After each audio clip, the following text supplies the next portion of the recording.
नमस्कार दोस्तों, मैं ज्योतिष आचार्य वासुदेव मिश्रा आपका अपने चैनल एस्ट्रो मास्टर वासु में हार्दिक अभिनंदन करता हूं। दोस्तों, आज का यह ज्योतिष का कार्यक्रम आप लोगों के लिए यानी कि कन्या राशि वालों के लिए बड़ा ही खास कार्यक्रम साबित होगा। आज हम चर्चा करेंगे देवगुरु बृहस्पति के नक्षत्र परिवर्तन प्रभाव के बारे में। जी हाँ, बीते 13 जून 2024 को ज्ञान व धन के ग्रह गुरु सौंदर्य व समृद्धि के नक्षत्र रोहिणी में प्रवेश कर चुके हैं, जहां कि वो आने वाले 20 अगस्त तक रहेंगे। उसके बाद 28 नवंबर 2024 से अगले साल के शुरुआत तक वक्री अवस्था में गोचर करते हुए आपको प्रभावित करेंगे। तो ऐसे में बड़े विस्तार के साथ जानने का प्रयास करेंगे कि देवगुरु बृहस्पति का यह नक्षत्र परिवर्तन आप सभी कन्या राशि के जातकों के जीवन में क्या कुछ बड़ा परिवर्तन करेगा। जी हाँ, आने वाले 20 अगस्त 2024 तक देवगुरु बृहस्पति इस रोहिणी नक्षत्र में गोचर करते हुए किस प्रकार से आपको प्रभावित करेंगे, साथ ही साथ बृहस्पति के इस नक्षत्र परिवर्तन प्रभाव को बेहतर बनाने के लिए क्या उपाय आपको करना चाहिए, सभी बातें आपको विस्तार के साथ बताएंगे। इसलिए कार्यक्रम को बिना मिस किए अंत तक देखने का प्रयास कीजिए।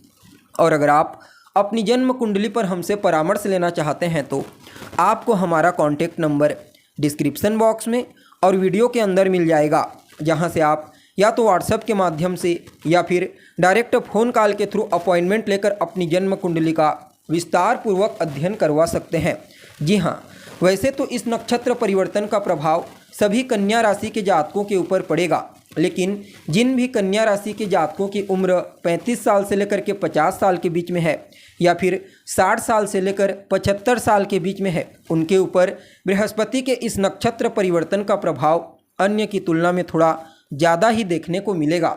जी हाँ, अब देखिए, देवगुरु बृहस्पति को ज्योतिष शास्त्र में ग्रोथ का कारक ग्रह कहा गया है, अर्थात बृहस्पति जिस भी नक्षत्र से भ्रमण करते हैं उसके गुणों में वृद्धि कर देते हैं।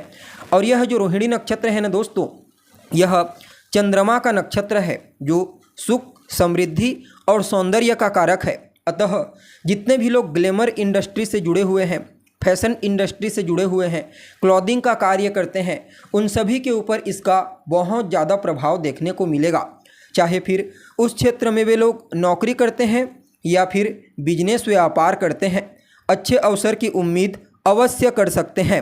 जी हाँ, अब देखा जाए तो आप सभी कन्या राशि के जातकों के लिए बृहस्पति का यह परिवर्तन आपकी राशि से नवम भाव में हुआ है, अर्थात आपके भाग्य भाव में।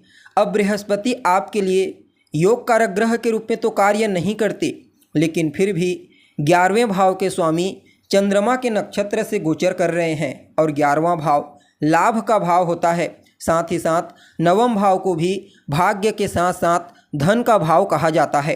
तो ऐसे में देवगुरु बृहस्पति का धन भाव में धन के नक्षत्र में गोचर करना अवश्य ही आप सभी कन्या राशि के जातकों को श्रेष्ठ परिणाम प्रदान करेगा। जी हाँ, इस नक्षत्र परिवर्तन प्रभाव के चलते आपको अपने भाग्य का साथ देखने को मिलेगा। कदम कदम पर भाग्य के सहारे ही आपके सभी प्रकार के पेंडिंग पड़े हुए कार्य पूरे होंगे। यूँ समझ लीजिए, भाग्य की मजबूती के चलते विशेष मात्रा में आपको धन की प्राप्ति होगी। फलतः आपकी आर्थिक स्थिति पहले की तुलना में और ज़्यादा मजबूत और सुदृढ़ हो जाएगी। जो जातक कंसल्टेंसी का कार्य करते हैं, स्पेशली फाइनेंस के सेक्टर में कंसल्टेंसी का कार्य करते हैं या फिर एजुकेटर हैं, टीचर हैं, उनके लिए बृहस्पति का 9वें भाव से नक्षत्र परिवर्तन करना बड़ा ही शुभ कहा जा सकता है।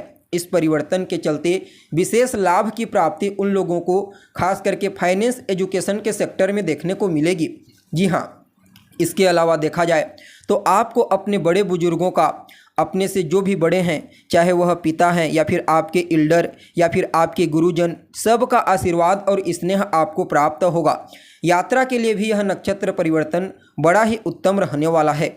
चाहे आप धार्मिक यात्रा करना चाहते हैं या फिर व्यापारिक यात्रा आपके लिए फायदेमंद साबित अवश्य होगी। यहाँ पर देखा जाए तो विदेश जाने का अवसर भी आपको प्राप्त हो सकता है। जी हाँ, यहाँ पर देवगुरु बृहस्पति अपनी सप्तम दृष्टि से आपके तीसरे भाव को देखेंगे, अर्थात आपके पुरुषार्थ के भाव को देखेंगे। फलतः आपको पराक्रमी बनाएंगे, पुरुषार्थी बनाएंगे। और तीसरा भाव ट्रेवल को भी दिखाता है और यह चंद्रमा भी मूवमेंट के ही कारक ग्रह होते हैं। फलतः इस गोचर काल के दरमियान नक्षत्र परिवर्तन प्रभाव के चलते आपके जीवन में कुछ परिवर्तन आपको देखने को मिलेंगे। आपके पराक्रम और पुरुषार्थ में तो वृद्धि करेंगे ही करेंगे, साथ ही साथ चाहे कार्य क्षेत्र में हो या फिर बिजनेस व्यापार, उसको लेकर के कोई परिवर्तन या तो आपको देखने को मिल सकता है या फिर ट्रेवल आपको करना पड़ेगा। बाकी छोटे भाई बहनों को भी कार्य क्षेत्र में विशेष सफलता प्रदायक साबित होंगे। जो जातक मीडिया के क्षेत्र में काम करते हैं, मैनेजमेंट के फील्ड में कार्य करते हैं या फिर बैंकिंग सेक्टर में कार्य करते हैं, उनकी तरक्की भी सुनिश्चित होती हुई नजर आ रही है। बाकी पंचम भाव पर देवगुरु बृहस्पति की नवम दृष्टि पड़ेगी।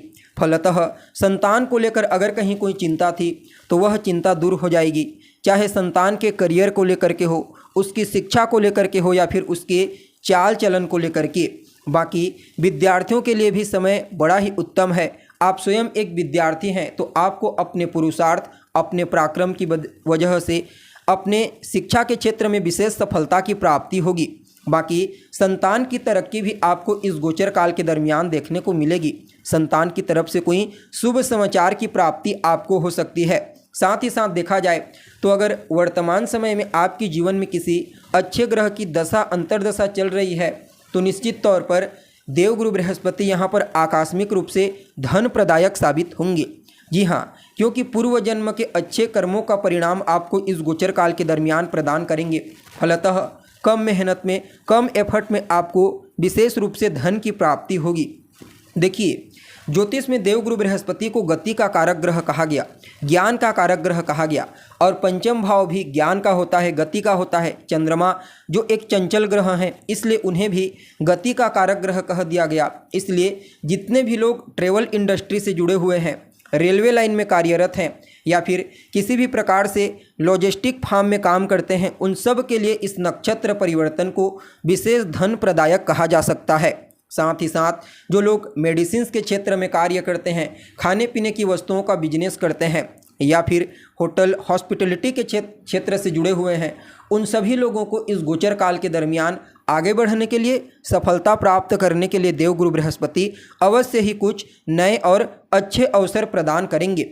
यानी कि कुल मिलाकर के देखा जाए तो आप सभी कन्या राशि वालों के लिए भाग्य भाव से देवगुरु बृहस्पति का नक्षत्र परिवर्तन करना बड़ा ही उत्तम साबित होगा। जी हाँ, फिर भी इस समयावधि को और बेहतर बनाने के लिए आप भगवान श्री कृष्ण के किसी भी मंत्र का जाप कीजिए। भगवान कृष्ण के मंत्र का जाप करना आपके लिए बड़ा ही उत्तम साबित होगा। साथ ही साथ हो सके तो 2 मुखी, 5 मुखी और 10 मुखी रुद्राक्ष का कॉम्बिनेशन धारण कर लीजिए। अपने गले में इन तीनों रुद्राक्ष को मिला करके धारण कर लीजिए, अवश्य ही आपको श्रेष्ठ परिणाम की प्राप्ति होगी। जी हाँ, तो दोस्तों, कैसी लगी आपको जानकारी? उम्मीद करते हैं जानकारी आपको पसंद आई होगी। जानकारी अच्छी लगे तो इसे अपने दोस्तों के साथ, अपने रिश्तेदारों के साथ शेयर जरूर करें। अभी के लिए बस इतना ही। पुनः मुलाकात होगी एक नए और ताज़ा एपिसोड में।